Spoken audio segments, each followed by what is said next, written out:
तो आज इनका हेयर ट्रांसप्लांट है और FUT माध्यम से हेयर ट्रांसप्लांट होगा। FUT का मतलब होता है स्ट्रिप ली जाती है। मैं पहले पीछे से आपको थोड़ा सा दिखा देता हूँ, थोड़ा सा घूम जाइए आप, ठीक है। ये जो है ये वाला एरिया है, ये डोनर एरिया होता है। डोनर एरिया पूरा यहाँ से लेकर यहाँ तक माना जाता है, लेकिन सेफ जोन जो होता है उसका, वो सेफ जोन जो होता है वो ये वाला हिस्सा होता है।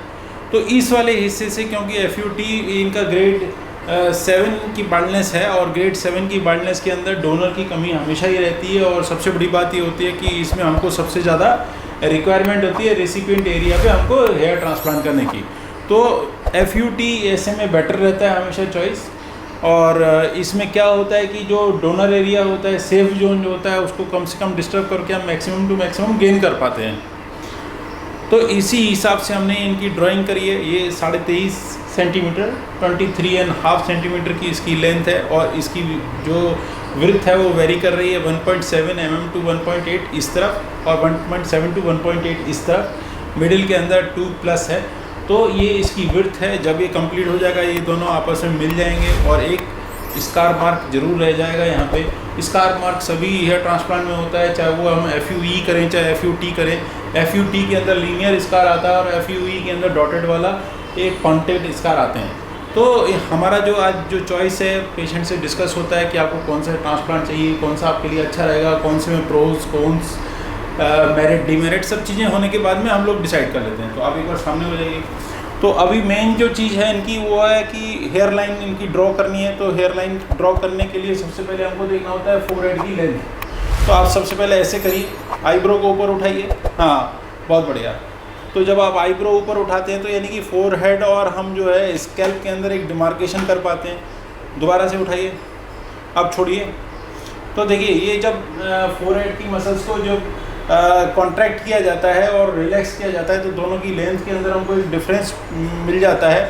और यही एक पर्टिकुलर जो है एरिया होता है जिसमें हमको डिमार्केशन जोन के बाद में हमको स्कैल्प वाले रीजन के अंदर हेयर ट्रांसप्लांट करना पड़ता है। तो आज इनका इसी हिसाब से किया जाएगा। हेयर लाइन के साथ सबसे बड़ी विशेष बात होती है कि हेयर लाइन कभी भी स्ट्रेट लाइन में नहीं होती है। एक आप स्केल पकड़ के आप उसको नहीं कर सकते हैं। हेयर लाइन हमेशा इरेगुलर होती है और इसके अंदर अप्स एंड डाउन्स होते हैं और राइट साइड और लेफ्ट साइड के अंदर दोनों डिफरेंस होते हैं। हमको मेजरमेंट करेंगे तो भी महसूस होगा, लेकिन उसका सीधा सीधा अंदाज ये रहता है कि आप दोबारा से आईब्रो ऊपर उठाइए। यहाँ पे आईब्रो ख़त्म हो रही है, जहाँ पे डिमार्केशन है वही एक्चुअल लाइन है, चाहे वो उसमें राइट और लेफ्ट के अंदर डिफरेंस हो, इट्स ओके, लेकिन हमको वही लाइन चाहिए। तो अब हमारा जब सामने वाला बाउंड्री हमने एक बार डिसाइड कर ली तो हम पीछे कितना जा सकते हैं ये नंबर ऑफ ग्राफ्ट्स के ऊपर डिपेंड करता है, डोनर एरिया के ऊपर डिपेंड करता है। सामने के जोन हम अगर इसको डिवाइड करेंगे कि भाई अगर हम जोन 1 एंड जोन 2 हॉरिजॉन्टली और अदरवाइज़ अगर हम वर्टिकली एंड हॉरिजॉन्टली अगर डिवाइड करेंगे तो ये हम 4 पार्ट्स में डिवाइड कर सकते हैं। 6 के अंदर भी डिवाइड किया जा सकता है, लेकिन इनका ये जो हमने फ्रंटल वाला पार्ट है हम इसमें जो है मैक्सिमम डेंसिटी देने की कोशिश करेंगे ये वाला पार्ट के अंदर, जोन 1 के अंदर। और जोन 2 के अंदर इससे डेंसिटी कम रहेगी ये वाले एरिया में, क्योंकि बेसिकली क्या होता है कि जो अवेलेबल ग्राफ्ट होते हैं उसी को हमको आर्टिस्टिक तरीके से उसको लगाना होता है। तो यही एक तरीका है। और ये हेयर लाइन रिलेटेड मैंने इनसे सारी चीज़ें डिस्कस भी करी थी और इनको सारी चीज़ें बताई थी कि आप ये भी चाह सकते हो कि आप टेम्पल एरिया अगर चाहो कि आप वाइडेंट करना चाहो या उनमें अगर आप ट्रांसप्लांट करना चाहो तो हमको प्रॉब्लम क्या आएगी कि वो नंबर ऑफ़ ग्राफ्ट्स वहाँ पे लग जाने के बाद में पीछे की तरफ नंबर ऑफ़ ग्राफ्ट्स कम हो जाएंगे।